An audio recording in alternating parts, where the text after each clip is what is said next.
Welcome back. In this lecture, we will try to understand what can you do with SQL. In the earlier lecture, we talked about database, tables, different categories of databases. We talked about ANSI SQL standard and which kind of database environment we are going to use to learn SQL. In this lecture, I want to help you understand what can we exactly do with SQL, how does the SQL looks like, the language looks like, get some flavor. You won't understand anything in this video. Don't even try to understand everything.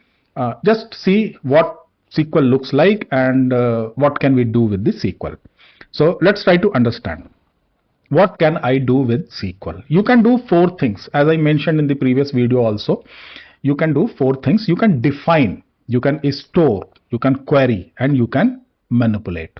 You can define and create data tables, or sometimes we call them data models or data structures, where you can store your data.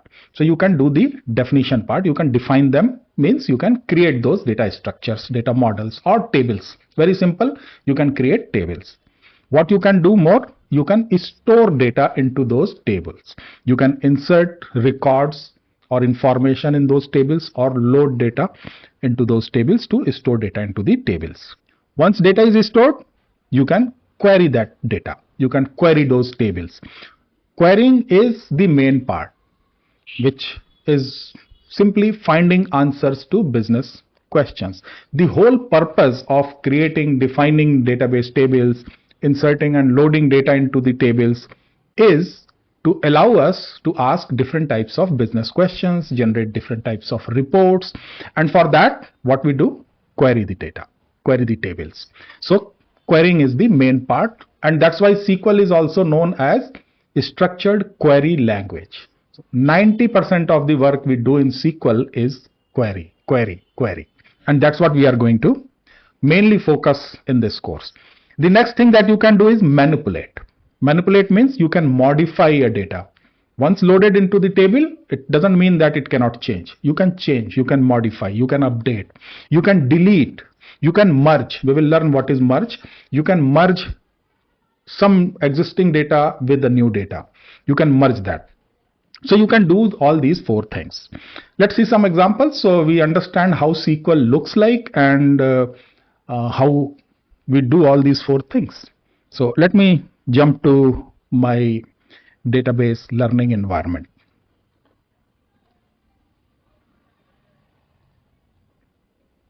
Here is my SQL learning environment. It is offered by Databricks and it offers Spark as a database for me. Don't worry, I'll help you understand how to set up it for yourself. If you want to follow along and do some exercises and hands-on, all that you can do. You don't have to install anything. Best part is that this system works in the browser. You can do it from anywhere, from any machine. Just create that environment for yourself and you can start practicing learning in this environment from anywhere, from any machine. And now let's come to see how SQL looks. So this is an example. Create database if not exist SQL DB. So this is an example to create a database. Before we create table, we should create a database, right? What is database? Database is a collection or an organized collection of tables, right? So first we need to create a database. So we are creating a database. This is how we do it. More you will learn as we progress with the course. Then we need to create a table. So create a table in a database, right? Table is always created inside a database because database is a collection of tables. So table must exist inside a database. So we create a table in the database. This is how the SQL looks like. This is all English-like language, right? You read it and you will realize it looks like English. Create or replace table. This is the table name and this is the table definition. Load data into your table. Once table is created, then next step what you can do? Load or insert data into the table, because this is just a structure. So this is how a SQL statement looks for loading data into a table. Insert into this table from this place. We will learn more about it. Then comes the query, because database is created, table is there, Data is also loaded inside the table, so we have everything. Now what we can do, we can ask business questions or we can write SQL queries. And here is an example how the query looks like. And what is the business question? Show me the average price for each color in descending order. So we collected data about diamonds in this table, diamonds table, and business wants to see a report that shows average price for each color. Diamonds have different colors, right? So for each color, show me the average price, and the list should be sorted in the descending order. That's a business query, and this is the SQL which will answer that business query. I'll run it in a minute and show you.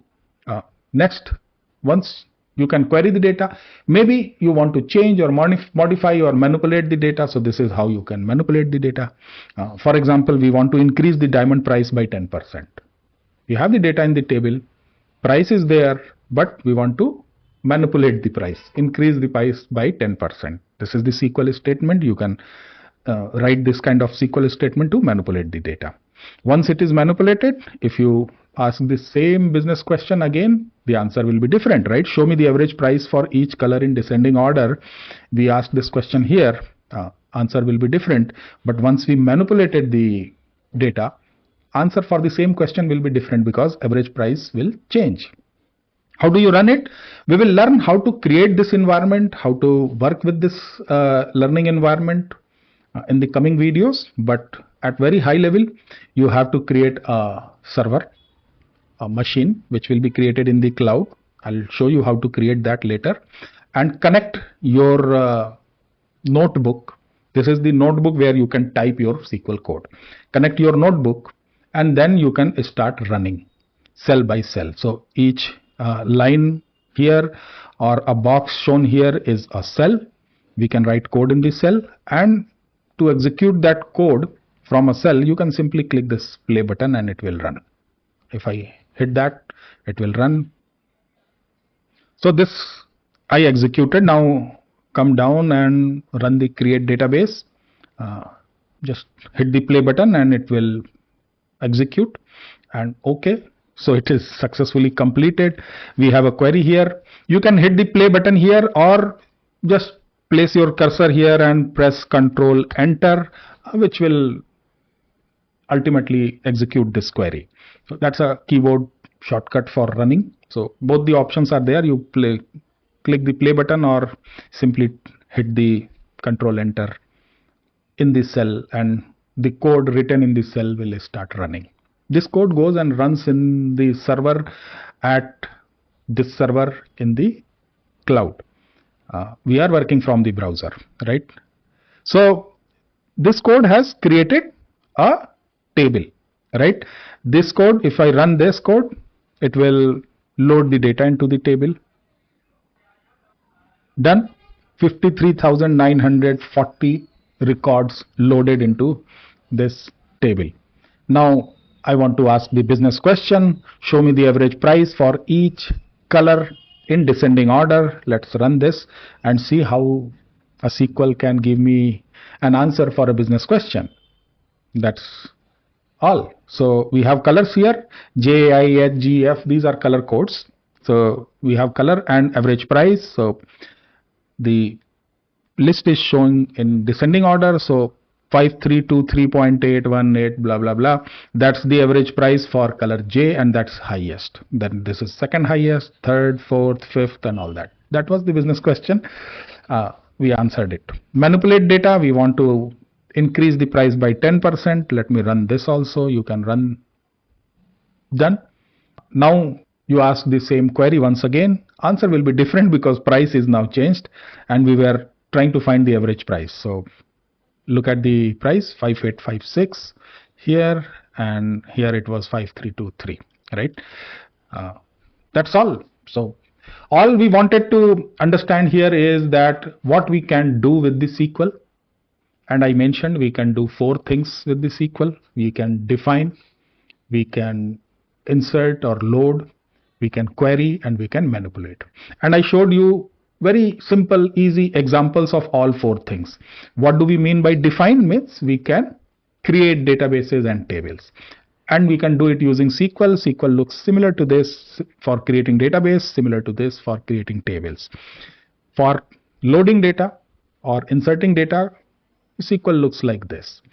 For querying, SQL looks like this. This is a very simple SQL. We will learn a lot more.